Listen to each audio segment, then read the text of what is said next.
नमस्कार, आदाब, सत श्री अकाल, जय भीम, जोहार। मेरा नाम है नवीन कुमार। दिल्ली से सटा एक शहर है नोएडा। इस नोएडा शहर में 39 लाख वर्ग मीटर जमीन की लूट हुई है। इसकी कीमत बनती है 52,000 करोड़ रुपए से ज्यादा।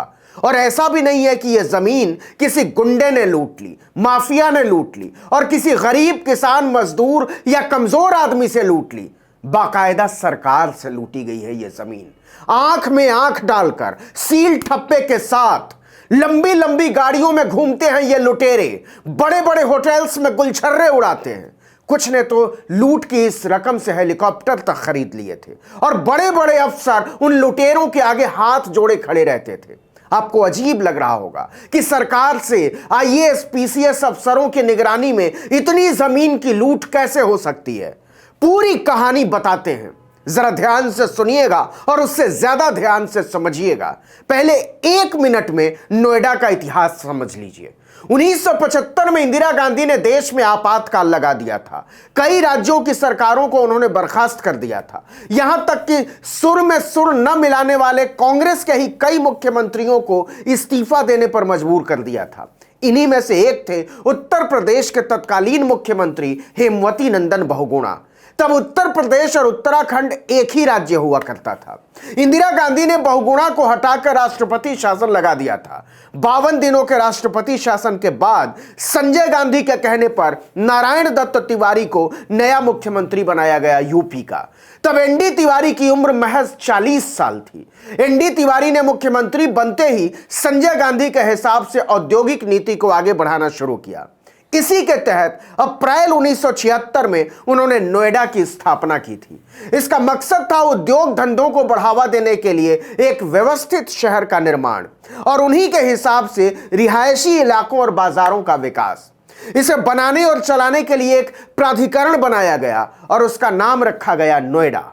तिवारी जी ने बिल्कुल नहीं सोचा होगा कि कालांतर में नोएडा से कल कारखाने, मजदूर धकिया दिए जाएंगे और यहां लाखों वर्ग मीटर जमीन की लूट का एक महाअभियान चलाया जाएगा, जिन्हें कारोबार की भाषा में बिल्डर कहा जाता है। आप अक्सर सुनते होंगे कि 40-40, 50-50 लाख बिल्डरों को चुका देने के बाद भी बरसों से लोग घर के लिए धक्के खा रहे हैं। कुछ ने तो करोड़ रुपए से भी ज्यादा चुकाए, किस्तें चुका रहे हैं 30-30 हजार की। और ऐसे लोगों की तादाद कोई दर्जनों और सैकड़ों में नहीं है, हजारों में है।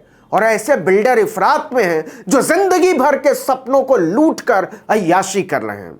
जेपी जैसे बिल्डर ने खरीदारों को लूटा, अंतरिक्ष जैसे बिल्डर ने खरीदारों को लूटा, 3C जैसे बिल्डर ने सैकड़ों लोगों को लूटा, सुपरटेक जैसे बिल्डर ने तो हजारों को लूटा, गार्डेनिया जैसे बिल्डर ने लूटा, आम्रपाली जैसे बिल्डर ने लूटा।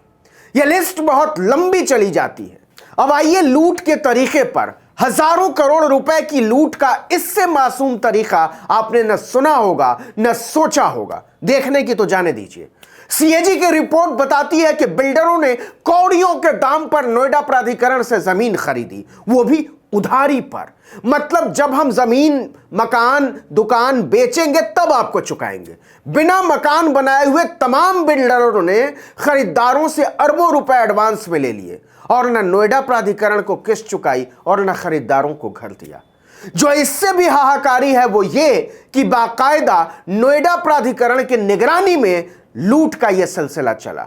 इस लूट के लिए बिल्डरों ने बड़े बड़े सपने दिखाए लोगों को कि आपकी सोसाइटी में स्विमिंग पूल होगा, जिम होगा, क्लब होगा, बाग बागीचा होगा, फल फूल वाले पेड़ होंगे, बच्चों के लिए क्रेच होगा, शॉपिंग कॉम्प्लेक्स होगा और भी पता नहीं क्या क्या।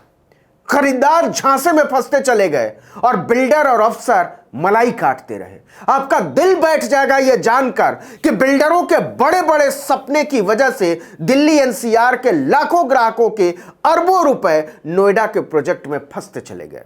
नोएडा अथॉरिटी के अधिकारियों और बिल्डरों ने मिलकर जमीन अधिग्रहण, आवंटन और मंजूरी के नियमों की जमकर धज्जी उड़ाई।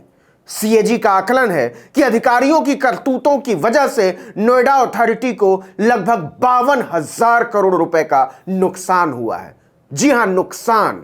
लूटा तो तमाम बिल्डरों ने, लेकिन लूट की फैक्ट्री खोली 3 बिल्डरों ने कमर्शियल प्रोजेक्ट के नाम पर। यह 3 बिल्डर हैं पॉन्टी चड्ढा का वेव ग्रुप, जिसके सम्मान में सिटी सेंटर मेट्रो स्टेशन का नाम है। दूसरा है 3C ग्रुप और तीसरा है लॉजिक्स ग्रुप, जिसके नाम पर एक बहुत बड़ा मॉल है।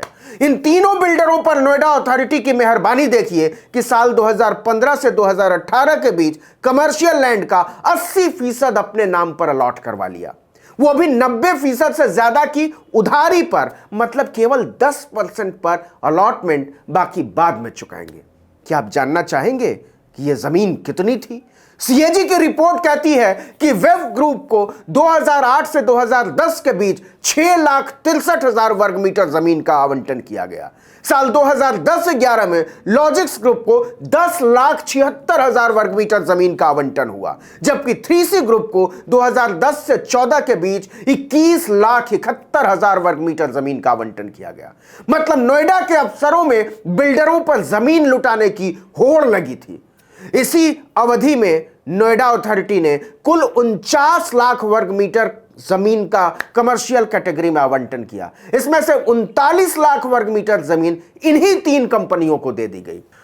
39 लाख वर्ग मीटर को अगर फुट में बदलिए तो इसका मतलब हुआ 4,19,79,250 वर्ग फुट। सोचिए क्या याराना रहा होगा। रिपोर्ट के मुताबिक इस जमीन के लिए तीनों कंपनियों को 15,700 करोड़ रुपए की रकम चुकानी थी, लेकिन 10 साल से ज्यादा गुजर जाने के बाद भी इन कंपनियों ने सरकार को धेला नहीं दिया।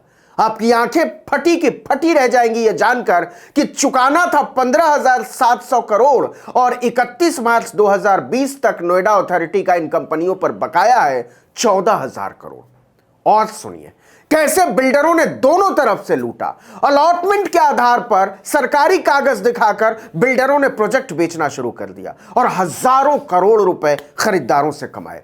मतलब इधर उन्होंने सरकार को लूटा और उधर खरीदार को। कौड़ियों में बिल्डरों को जमीन लुटा देने वाला नोएडा उसकी मामूली रकम की वसूली की तरफ से भी आंखें बंद करके बैठा रहा।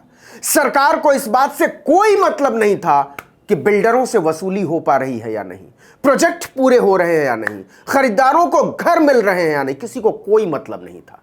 हद तो यह है कि पोंटी चड्ढा का वेब ग्रुप बरसों पहले नेशनल कंपनी लॉ ट्रिब्यूनल में जाकर यह बात कबूल कर लेता है कि हम दिवालिया हो गए हैं मिलॉर्ड, प्रोजेक्ट पूरे नहीं कर सकते।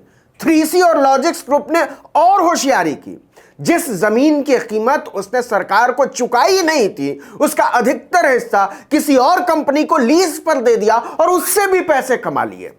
और यह सब नोएडा अथॉरिटी की निगरानी में हुआ, उसकी मंजूरी के साथ हुआ, सील ठप्पे के साथ हुआ। इंतहा तो यह है कि लुटेरों के हाथ में लाखों वर्ग मीटर जमीन सौंपने से पहले नोएडा अथॉरिटी ने किसी प्रोजेक्ट को तय समय पर पूरा करने के लिए बिल्डर के सामने कोई भी शर्त नहीं रखी थी। नतीजा आवंटित किए गए 16 प्लॉट में से 12 प्रोजेक्ट नवंबर 2020 तक पूरे नहीं हुए थे। सीएजी की रिपोर्ट में साफ साफ कहा गया है कि बिल्डरों पर कड़ी कार्रवाई करने की बात तो दूर, नोएडा अथॉरिटी प्रोजेक्ट की तरफ झांकने तक नहीं गई कि वहां काम हो भी रहा है या नहीं। रिपोर्ट कहती है कि नोएडा अथॉरिटी ने जिस नोएडा को बसाया ही था औद्योगिक विकास के लिए, उसकी केवल 18% जमीन का इस्तेमाल इस काम में हुआ। नोएडा अथॉरिटी के अफसरों ने इसे लुटेरे बिल्डरों के लिए स्वर्ग बना दिया। यह 52,000 करोड़ रुपया जनता का रुपया था जिसे लुटेरों पर लुटा दिया गया। इस वीडियो में इतना ही, लेकिन अगर आपने आर्टिकल 19 इंडिया को अब तक सब्सक्राइब नहीं किया तो फौरन कर दीजिए, बेल आइकॉन दबाइए, घंटी जैसी आकृति, लाइक कीजिए और कमेंट करके बताइए हमारा वीडियो आपको कैसा लगा। अगर YouTube पर देख रहे हैं तो सब्सक्राइब जरूर कर लीजिए और अगर Facebook पर देख रहे हैं तो हमारे पेज को लाइक जरूर कर लीजिए। नमस्कार।